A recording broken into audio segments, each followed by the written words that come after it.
Here we are back to Call Me Francis Tucket. We are now at the last chapter of this little book. It's not a big book, see? It's not too big. But there's more in this series. So after this one, we can move to the next. Here it is. Talking about Francis. Remember, he dropped off the kids at the trading post. He made it nearly 10 miles. The wind stopped and the dust abated somewhat, and he kept riding until just before dark. He had angled north, still following the trail, but looking for grass and water, and when he was some 5 or 6 miles north of the trail, he started to find grass for the animals. And just before dark, he hit a spring. There was wood for a fire, and he shot a rabbit on the way into the spring and made stew and sat by the fire and was miserable. Jason Grimes came back to him. The memory of the man, his rough humor and final viciousness. It seemed years ago, yet it wasn't a month since the fight with Braid, and Francis had changed almost daily.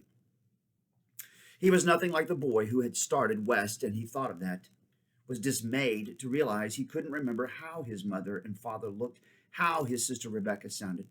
They'd had a dog, a little feisty dog, and he couldn't remember how the dog looked. Lottie and Billy were there suddenly cutting into his thoughts. He lay back and looked at the stars. They seemed to be all around him, somehow, under him as well as over, and he thought of Lottie with her sunbonnet flopping down all the time and Billy sitting backward on the mule, and they were more real to him than Jason Grimes or even his family.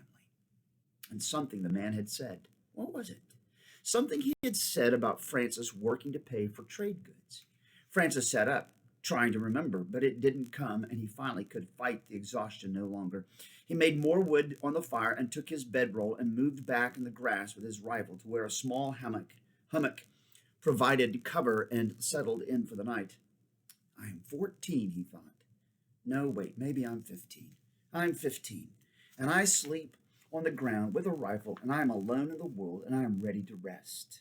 But sleep wouldn't come, didn't come, and by the time the eastern sky started to gather light, he was already saddled and moving. If I keep going, he thought, and get farther away, if I just keep going, it will go away, this feeling. But it didn't. The uneasiness grew until it became real, something in back of him, and he actually turned twice to see the mule plodding along, fully expecting to see Lottie riding and Billy sitting backward. But of course they were not there, and he went another mile, riding more and more slowly, and finally, without his hand pulled back on the mare's rein, and she stopped, and he sat, thinking. Then it hit him. What the man had said. He'd said he didn't need any help now.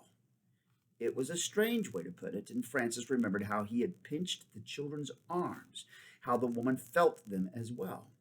They were going to work the kids, just use them like stock. He was sure of it. He turned the mare. It was wrong leaving them. Francis should have found them a good family, or should have stayed to protect them. Should protect them now. He kicked the mare in the ribs and took her up to a distance covering trot. He had come slowly after leaving the post, and if he kept her moving, they should get back in 3 or 4 hours. He'd just make sure the children were all right, and then he could turn around and come away again. And if they weren't, well, he'd cover that when he got there. He was probably wrong. They were probably fine, and it was all in his head. But soon the mare was moving faster into a canter, and the mule thundered to keep up. When he was still 4 or 5 miles from the post, he could see that it had all changed. The wagon train that had forced them to stay out had come to the post and were pulled up to the camp nearby. There was no wind, but the stock had churned, and the ground and the clouds of dust floated in the air, obscuring the people. As he rode closer, he could see that the wagon train was keeping well away from the compound. They must have found out that Lottie and Billy were there, he thought, and they're scared of taking the sickness. He smiled. Then he rounded a corner near the corral and saw Lottie and Billy, and the smile died.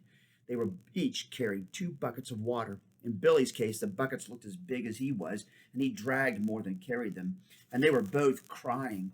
Even in the endless dust, he could see streaks down their cheeks. And when Lottie saw Francis, she dropped her buckets and ran toward him. Francis swung off the mare, and she hit him about when he hit the ground. Billy had done the same. Both his buckets spilled, but he stopped about 3 feet away and turned his back. Lottie moved back and pushed her bonnet up.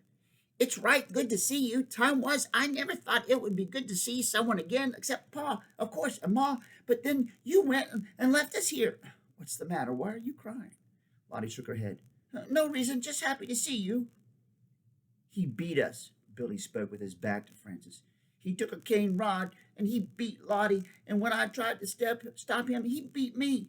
Beat you? Why? For not working hard enough, Lottie answered. I wasn't moving buckets of water fast enough out to where the train people could get to them for the stock, and like Billy said, he took a cane to me, but it wasn't much, like a bee sting. She stopped talking because Francis had picked her up and put her on the mule.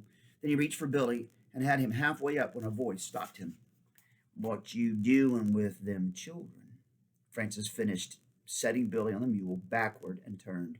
The trading post owner was there, 20 feet away. His wife had come out of one of the huts as well and stood with one hand on the doorway staring at him. I'm taking them. No, you ain't.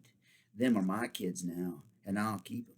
You gave them to me fair and square, and I've got an investment in them. I'll be taking them back now. They got to work off their indebtedness. It's the law. Francis was by the mare, and he stopped with one hand on the saddle horn, his rifle in the other. Half turned toward the man. You touch them, either one more time, and you'll pull back a bloody stump. And it all swirled through Francis then. Captured by the Indians, beaten, escaping, living with Jason Grimes, trapping, blizzards, all in a sudden flash, it went through him. All that, and he was still alive and had both arms and legs, and he smiled. Why, yes, I believe I am. He swung up. I'm sorry. I read ahead. Sorry. Francis was by the mare, and he stopped with one hand on the saddle horn, his rifle in the other, half turned toward the man. You touch them, either one more time, and you'll pull back a bloody stump. Oh, you're tough, are you? Just a regular bobcat. And it all swirled through Francis then, captured by the Indians, beaten, escaping, living with Jason Grimes, trapping, blizzards, all in a sudden flash. It went through him, all that. And he was still alive, and he had both arms and legs, and he smiled. Why, yes, I believe I am. He swung up on the mare and caught up the mule's catch rope, and they rode away silently, and they were a good 2 miles away from the trading post, angling north to find the grass and water so they could camp.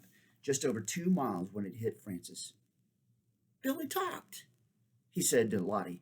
Back there, he talked just fine. Lottie nodded. It was the first time he felt like he had something to say. I told you he could talk, but you don't listen to me, just like I told you it was wrong to leave us with that awful man. You didn't tell me. Yes, I did. Or I meant to, and it's the same thing.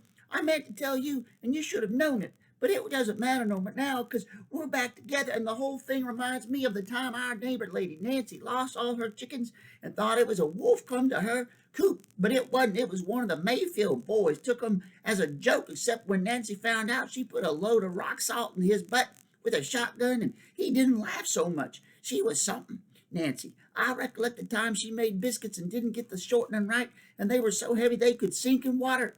Francis steered the mare with his knees, his rifle across his lap, and smiled, letting the words wash over him.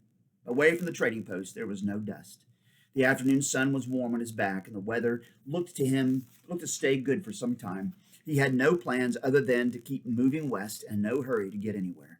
He'd take meat later, maybe a buffalo, and they could stock up. It was all in all, he thought, his smile widening, a good day to take his family for a ride, maybe go see the country. A very good day. Wow, what a way to end that story. That was Call Me Francis Tucket. All right, see ya.